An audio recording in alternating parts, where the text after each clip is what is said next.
Quiero comenzar recordando algunas historias reales, algunas historias cotidianas que ocurrieron y siguen ocurriendo hoy en nuestro país.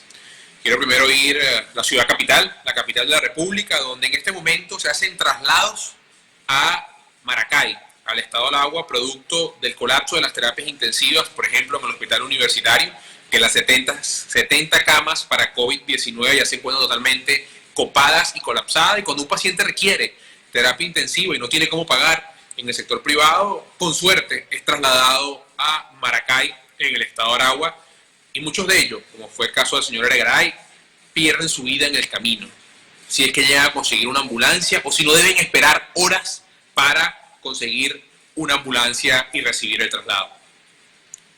Tucupita, en el Delta Macuro, no hay terapia intensiva. Nuevamente, un venezolano, un hombre, un padre de familia, una persona con familia, esposa, hijos, sueños, realidades, de 67 años de edad, hace un par de días, pasó más de 24 horas tratando de conseguir un traslado, tratando de conseguir quién lo llevaba a Puerto Ordaz. Por fin consiguió la gasolina para que un carro particular lo llevaba a Puerto Ordaz y fallece en el camino. Fallece en los brazos de su familia porque no tuvo la asistencia médica necesaria. Porque no hay terapia intensiva en una capital de un estado de la República de Venezuela. Porque no había gasolina, porque no había ambulancia, como el 89-90% de ambulancias en nuestro país que no funcionan. Y el tiempo que perdió buscando una ambulancia, buscando gasolina, para ser trasladado a otra ciudad a ver si había o no terapia intensiva, le costó su vida a este hombre, a este venezolano de 67 años, que nos ahorramos o nos reservamos su nombre por respeto a su familia, por temas legales y por ética médica. Nosotros nunca damos el nombre cuando hacemos referencia a algún caso clínico o paciente. Dos historias, una muy lejana, una en el interior de Venezuela, en la Venezuela profunda, en Tucupita, en el Delta Macuro, y otra en la capital de la República. Y esto lo digo para que veamos la transversalidad de la crisis, para que veamos lo que ocurre. Y el contraste más claro nos lo da la dictadura. Paralelamente vemos cómo los jerarcas de la dictadura, los enchufados de la dictadura, los amigos de la dictadura, sí tienen acceso al hospitalito de Fuerte Tiuna, donde hay de todo, donde no falta una medicina, donde la palabra que más se dice en un hospital de Venezuela, que es no hay, jamás se ha escuchado en el hospitalito de Fuerte Tiuna. Jamás se ha escuchado en el hospital de Cocho, donde hay un hospital reservado para un grupo de militares, insisto, no para nuestros soldados, no para nuestros sargentos y nuestra tropa, sino para un grupo de los militares. Y aquí la reflexión no es ni siquiera que esos ministros de la dictadura, enchufados de la dictadura, o ese entorno de la dictadura tenga acceso a este sistema privilegiado de salud. Aquí es que todo el mundo pueda ser atendido. Aquí es que todo el mundo pueda tener acceso realmente a la salud. Que todo venezolano hoy pueda decir, como lo tienen los jerarcas de la dictadura, yo estoy tranquilo porque hay una cama de terapia intensiva, porque hay un ventilador de terapia intensiva. Porque el venezolano de a pie no tiene cómo pagar una clínica y va a morir en un hospital donde no hay ventiladores, donde no hay terapia intensiva. Y la diferencia es que otros individuos, estos testaferros, enchufados, ministros, gobernadores, tienen el hospitalito de Fuerte Tiuna o tienen todos los recursos para ir a una clínica privada e importar todo lo que le haga falta del exterior y que puedan salvarle su vida. Y el respeto por la dignidad humana es la misma. Pero nuestra lucha es que todo venezolano tenga acceso al mismo sistema, a la misma atención preferencial, a que no haya un hospital preferencial o unos venezolanos con acceso a la salud, y que salgamos de esa profunda y triste realidad de que hoy mueren venezolanos por falta de medicina y por falta de atención. La superación debe ser hacia arriba. Y comienzo esta rueda de prensa con esta reflexión de historias reales, de historias que pasaron, pasan en este momento y seguirán pasando si no logramos un cambio en Venezuela, y el contraste claro de Nicolás Maduro, su entorno, sus gobernadores, sus enchufados, sus testaferros que tienen acceso a una atención distinta y privilegiada, exclusiva y reservada únicamente para ellos. Vamos a comenzar este tema ahora, entrando un poco en materia, con la decisión de la flexibilización. Veíamos a un Nicolás Maduro que hace unas horas o un día anunciaba una flexibilización. La verdad es que hoy eso no está en discusión. No existe la cuarentena en nuestro país. Maduro nuevamente miente. Maduro sigue mintiendo. Maduro sigue improvisando.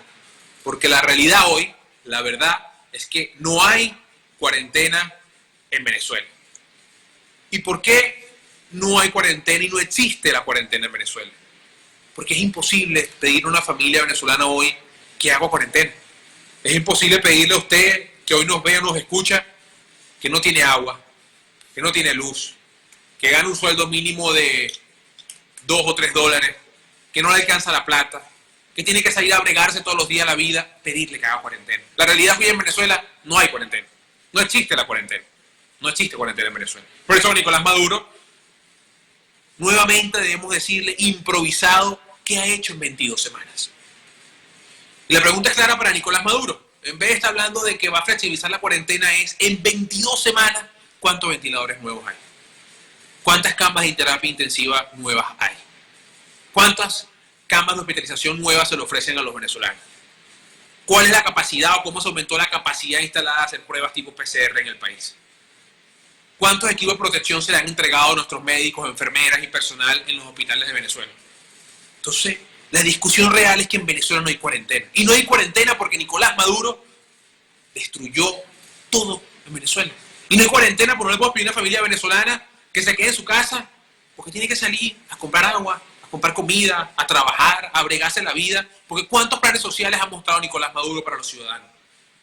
Nosotros le hicimos propuestas de entendimiento para el venezolano, insisto, no es para claudicar ni reconocer a nadie, es para dar soluciones a los venezolanos. Pero eso no puede decir con tranquilidad, como han hecho casi todos los gobiernos del mundo, yo me puedo quedar en mi casa 15 días, 20 días, hasta un mes, porque aquí está mi gobierno, mi Estado, al que yo le pago un impuesto que me ayudó, que permitió que yo aguantara en mi casa 15, 20 días porque tengo agua, tengo luz, tengo medicina, sé que hay hospitales que me pueden atender y tengo cómo alimentar a mis hijos y a mi familia.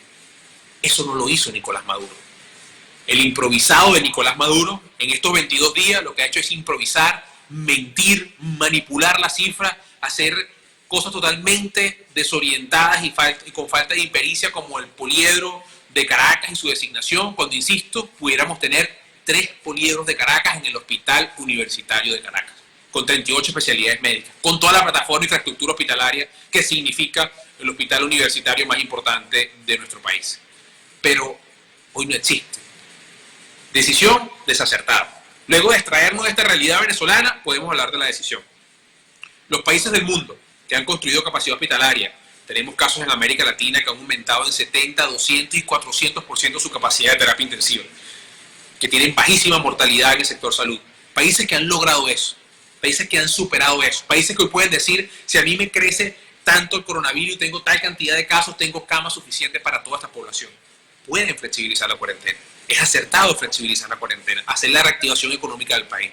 Pero un país como nuestro Venezuela, donde estamos apenas viendo el incremento de los casos, donde tienen varios días la dictadura anunciando incremento sostenido de casos, es una decisión totalmente desacertada, fuera de los estándares académicos y científicos, y más en la realidad venezolana, la que acaba de denunciar Nicolás Maduro, haciendo mucho más vulnerable al venezolano y mucho más vulnerable el sistema de salud ya destruido que tenemos hoy en Venezuela y en nuestro país. Con lo cual, insisto, nuestra necesidad de pedirle a usted que sea el protagonista de esta pandemia, que tome las medidas necesarias, porque Nicolás Maduro sigue improvisando. Y la improvisación de Nicolás Maduro le cuesta y le costará lamentablemente vidas a los venezolanos. En una conclusión de que en 22 semanas no hay nada que hoy pueda decir que Nicolás Maduro ha hecho para atender el COVID-19 en Venezuela, más allá del uso parapolicíaco y de miedo y de terror que ha infundido en los venezolanos.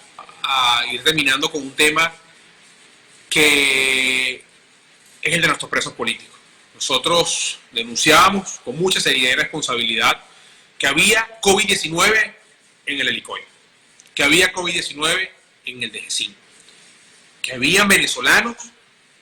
Y quiero estar en contexto de qué venezolanos estoy hablando. Estoy hablando hoy de venezolanos inocentes, secuestrados, hacinados, torturados con COVID-19.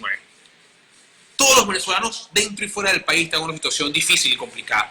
Pero hay un grupo que hoy está, un grupo de venezolanos que hoy está secuestrado, torturado, presos siendo inocentes, hacinados y con COVID-19. Y me refiero a los venezolanos que están en las celdas del Helicoide, en el SEBIN, secuestrados. Los venezolanos civiles y militares que están en Ramo Verde, que están en el DGCIN. Insisto, inocentes, secuestrados, hacinados, torturados con COVID-19. Denunciábamos con el recluso Eric Echegaray, que estaba positivo en el Helicoide, fue llevado a un hospital de la capital, fue trasladado a Maracay porque no había terapia intensiva disponible en el hospital universitario y él la requería y perdió su vida. Lo que confirma la presencia, incluso de hace muchos días, del COVID-19 en el Helicoide. Ahorita veíamos cómo Leosmari Tovar y la diputada Pichardo del Parlamento levantaba su voz por Erasmo Bolívar. Erasmo Bolívar, preso político desde hace más de 10 años. Un policía de la Policía Metropolitana que hoy tiene dificultad respiratoria.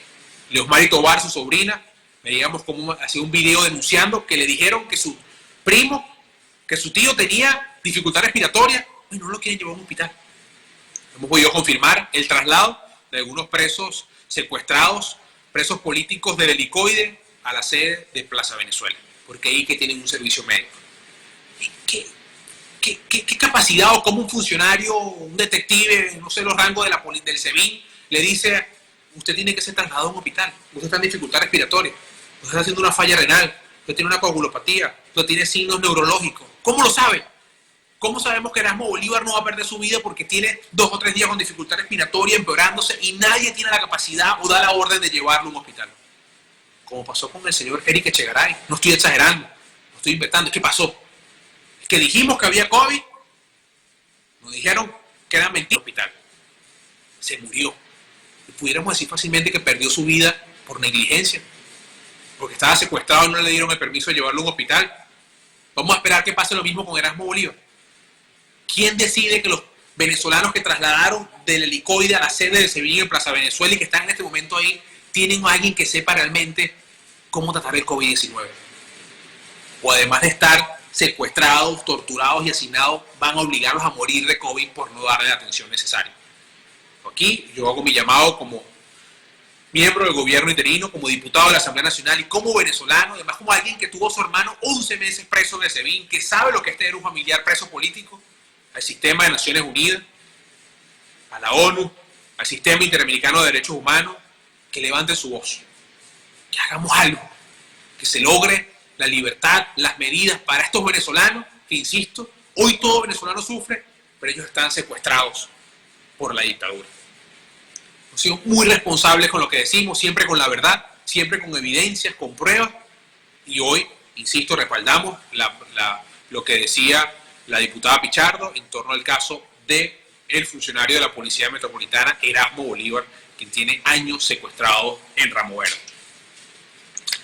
Por último, para terminar esta rueda de prensa e ir con las preguntas, continúan las situaciones irregulares, los maltratos en los refugios fronterizos, violaciones, trata de blanca, robos, hurtos a los venezolanos que regresan. No es suficiente con que Nicolás Maduro le diga a los venezolanos que emigraron por su culpa que son un arma biológica, que hay que marcarles las casas, que hay que perseguirlos, que le produzcan, intenten producirle una persecución a ellos, sino que además hoy en esos sitios donde son técnicamente recluidos, porque deben esperar ahí 15 o 20 días que llegue la prueba PCR, sufren de tortura, violación, robo, maltrato, pasan hambre, duermen en el piso sin las condiciones de salubridad. Esa es la realidad de los venezolanos que hoy retornan a nuestro país y no nos queda más que seguir insistiendo en el gobierno de emergencia nacional, seguir construyendo soluciones desde el gobierno interino para atender la pandemia y sin duda la solución definitiva que es el conjunto de todos los venezolanos, pero sobre todo ustedes, de la Fuerza Armada, para devolverle la democracia y la tranquilidad a los venezolanos. Hoy quiero terminar, antes de pasar a las preguntas, a usted, capitán, que tiene mi edad, oficial superior, oficial subalterno. Usted tiene en sus manos, no hablemos de la democracia, de la libertad de expresión y los principios. Ok, aterricémoslo. Usted tiene la oportunidad hoy en sus manos de garantizarle a los venezolanos un sistema de salud de verdad. De que si usted toma la decisión correcta de devolverle a los venezolanos, no es la democracia. Son 1.500 ventiladores, son terapias intensivas, son políticas de salud correctas. Es medicina de verdad, no goticas de Prevengovir o aceite de malojillo o la droga milagrosa a la que habla Maduro. Usted, oficial de la Fuerza Armada, insisto, capitán que tiene 34 años, igual que yo, tiene la oportunidad de garantizarle a los venezolanos herramientas para derrotar el COVID, derrotar la malaria, el sarampión, el dengue, que sus hijos crezcan sanos, que dejen de morir en los hospitales en un pasillo. Póngase la mano en el corazón, soldado, oficial, y entienda la responsabilidad que usted tiene. Venezuela, con la salud y la vida de los venezolanos, de devolverle al país las oportunidades, esa de usted y yo, donde uno de una familia humilde podía ir a una universidad, donde uno de la nada podía trabajar y ganar unas elecciones, donde uno podía ser alguien por su esfuerzo.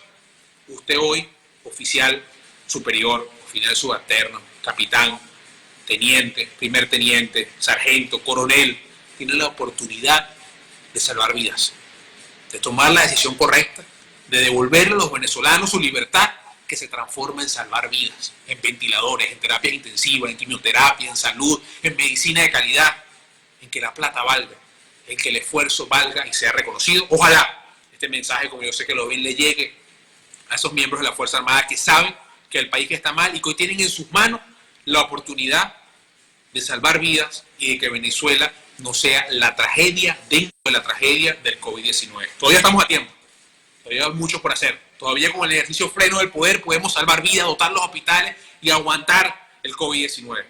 Está en sus manos que tome la decisión correcta para hacer lo que hay que hacer en los hospitales de toda Venezuela. Muchas gracias, Edward, y bueno, voy con todo gusto con las preguntas que tengan a bien los medios a hacer. Primera pregunta, diputado Derek Blanco, periodista Derek Blanco. Diputado, saludos, un placer, gracias por la rueda de prensa. Bueno, viendo las láminas y todo lo que ha colocado allí, ha informado junto a su equipo, le pregunto, porque he visto la información desde hace días, que no permiten a laboratorios, por ejemplo en Caracas, ni ningún centro de salud, hospital o clínica que no esté autorizado por el régimen, que hagan las pruebas respectivas para la COVID-19. Todo se suprime a lo que el régimen prácticamente está ofreciendo a nivel de pruebas. ¿Qué se puede hacer? ¿Qué opción hay?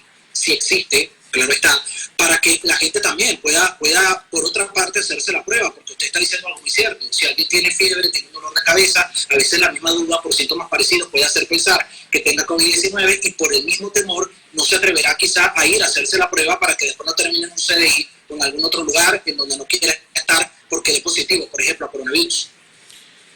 Derek, muchas gracias por tu pregunta y por conectarte a la rueda de prensa.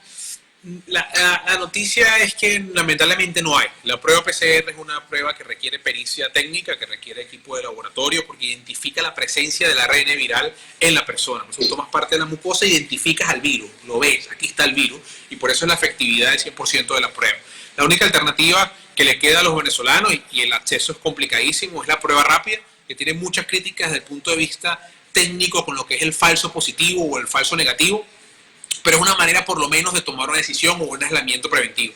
La prueba rápida, si sale positiva, es 99.9% probable que usted tenga COVID-19. El problema de la prueba rápida es que si da negativo, usted sí puede estar positivo, lo cual es mucho más complicado. Pero para el caso de que usted esté positivo, sirve para por lo menos tomar decisiones de aislamiento. Lamentablemente, desde hace 2 meses estamos diciendo y presionando que en Venezuela hay 6 laboratorios públicos y 10 laboratorios privados que desde hace 4 meses están listos para hacer pruebas PCR. Es decir, hoy Venezuela pudiera estar en los estándares internacionales de prueba PCR. Lamentablemente, la arrogancia, la soberbia, la mentira, la improvisación de Nicolás Maduro y el querer manipular la información como si anunciar menos casos fuera a solucionar la crisis, como si mentir en la cifra de fallecidos o controlar el número de pruebas diarias pudiera contener el virus, ha hecho que esto no sea posible. Se han hecho esfuerzos, el diputado Pizarro, la diputada Bolívar, la comisión técnica que dirige el doctor Castro, de informarle a la OPS sobre estos laboratorios y pedirle a la OPS que ponga estos laboratorios activos y que sea un derecho para los ciudadanos poder hacerse una prueba sin ser judicializado,